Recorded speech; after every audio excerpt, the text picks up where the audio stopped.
હાલો ખેડૂત મિત્રો, જય શ્રી રામ। આપણે આગળના વિડીયોમાં જોયું હતું જીરુમાં કઈ દવા છાંટી કાળિયા માટે અને ભૂકીસારા માટે। જોવો તમે, જીરું હાઈ ક્લાસ ઊભું છે અત્યારે આપણું। આપણે હવે આ વિડીયોમાં જોઈશું કે આની પછી હવે દાણા ભરાવાનું ચાલુ થઈ ગયું છે અને 70 થી 80 દિવસનું જીરું થયું છે, તો આમાં કઈ પ્રકારની દવા છાંટવી જેથી કરીને કાળિયો આપણા ખેતરમાં આવે જ નહીં। તો હાલો મિત્રો, આપણે જોઈએ કયા પ્રકારની કઈ દવા છાંટી છે અને શું કરશું હવે આગળ, કેટલા પિયત આપ્યા છે એ બધું આ વિડીયોમાં આપણે જોઈશું, જેથી કરીને આ વિડીયોમાં આગળ આપણે વિડીયોમાં રહેજો, જેથી કરીને તમને તમામ માહિતી મળી રહે। આપણે પિયત કેટલા દિવસે આપ્યું છે, છેલ્લું પિયત જીરું આપણું 80 દિવસનું કમ્પ્લીટ થઈ ગયું છે। જોવો તમે, દાણા ભરાવાના કમ્પ્લીટ શરૂ થઈ ગયા છે, બધા જ પ્રકારના બધા છોડવામાં દાણા ભરાવાના શરૂ થઈ ગયા છે। તો આપણે પિયત હવે ઝાકળનો પ્રશ્ન બહુ રહેશે, તો આપણે પિયત આપવાનું બંધ કરશું। આપણે 75 દિવસે છેલ્લું પિયત, છઠ્ઠું પિયત મતલબમાં આપેલું છે, જેથી કરીને દાણા સારા ફૂલે અને કઈ રીતે થાય એ આપણે મતલબમાં છોડવો કોળે અને બીજો માળ આવે છે। અત્યારે પહેલો માળ કમ્પ્લીટ થઈ ગયો છે, બીજો માળ પણ ભરાવાની શરૂઆત થઈ ગઈ છે। કીધી તો આવી વાંધો નહીં।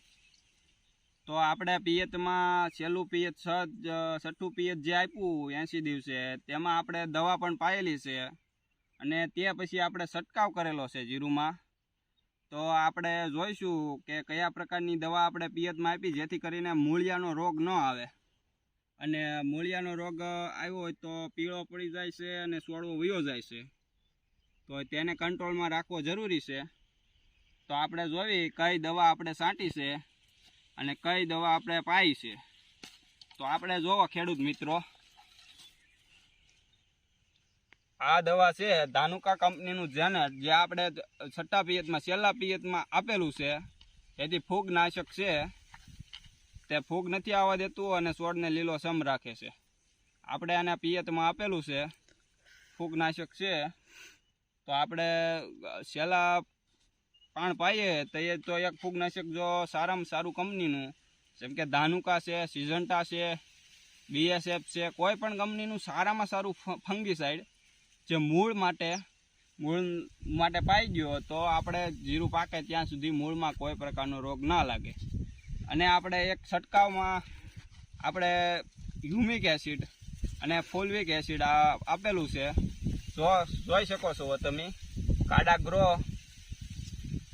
કેટગ્રો છે, જે સારામાં સારી કંપની છે, અને એનું આપણે ફૂલ માટે જે આપણે કહીએ છીએ કે એમિનો એસિડ જો આવે છે, એમિનો એસિડ જે ફૂલ માટે જ સ્પેશિયલી છે, તેમાં ફાલમાં અને ફૂલમાં વધારો કરે છે।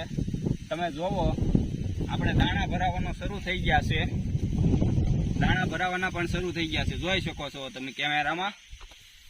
જોવો, આપણે દાણા હરકી રીતે ભરાવાની શરૂઆત થઈ ગઈ છે અને બીજો માળ બેસી ગયો છે। હવે આપણે આને હવે પિયત બંધ કરી દઈશું। આ વિસ્તાર છે સાણોદર ગામ, તાલુકો ઘોઘા, જિલ્લો ભાવનગર, જેથી કરીને આને 6 પિયત આપવા પડ્યા છે 70 દિવસના જીરા સુધી।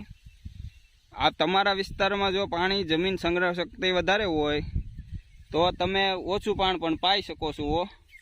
અમારે તો અહીંયા ભેજ સંગ્રહ શક્તિ ઓછી હોય છે, જેથી કરીને અમે અહીંયા 8 થી 10 દિવસના ગાળે આ જીરુંને પાયેલું છે।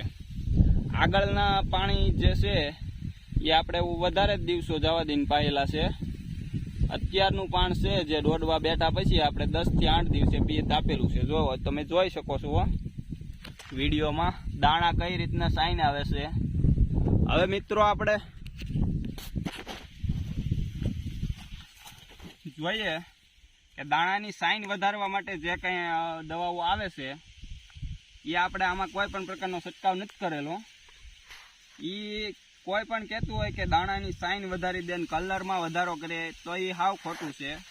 પહેલેથી જ જો આગોતરામાં કાળી શરમી માટે આવે છે, આપણે ઇક્વેશન પ્રોની ભલામણ કરેલી છે, આગળના વિડીયોમાં ઇક્વેશન પ્રોની ભલામણ કરેલી છે, જે આપણે કાળિયો લાગવા જ નથી દીધો એમ કહી શકાય છે। આપણે છોડવા બતાવશું કોઈક પીળા પડ્યા છે, પણ એક પ્રશ્ન નથી રહ્યો. આપણે હાવ છોડવો જવાનો પ્રશ્ન નથી રહ્યો. પીળો પડીને લાલ થાય છે અમુક છોડવા, પણ કોઈ પ્રકારનો હાવ છોડવો જાતો નથી. જોવો તમે આ વિડીયોમાં બતાવી છે જીરું હાઈ ક્લાસ ઊભું છે. જોવો તમે વિડીયોમાં દાણા પણ ભરાઈ ગયા છે. બીજો માળ અત્યારે છે. જો જીરું આવું ને આવું આપણે પાકશે તો વીઘે 15 મણ થાય છે. અને આપણે આ વીઘાનો પ્લોટ જ છે. ઇક્વેશન પ્રો સ્પેશિયલી કાળિયા માટે છે. કાળી શરમી ન આવે. અને ભૂકી સારા માટે આપણે પોટાશ નાખી શકીએ છીએ. પોટાશ અને સલ્ફર 80% અને પોટાશ કોઈ પણ કંપનીનો વીઘે 5 કિલો નાખો. મતલબ કે હાડલામાં લઈ અને એનું પોટલું વાળીને આમ છાંટી દો તો તમારે ભૂકી સારો નહીં આવે. કોઈ પણ એગ્રોવાળા કે કોઈ કે આ દવા છાંટવાથી ભૂકી સારો ન આવે તો એ ખોટું છે હાવ. કેમ કે કોઈ દવા જ એની નથી ભૂકી સારાની. રાખોડી એક પ્રકારની છે જે ગરમી આપવાથી જાય છે. એટલે પોટાશનો જો છંટકાવ કરવામાં આવે તો ગરમી મળે અને આ ભૂકી સારો જે પણ છોડમાં લાગ્યો હોય તે વયો જાય છે.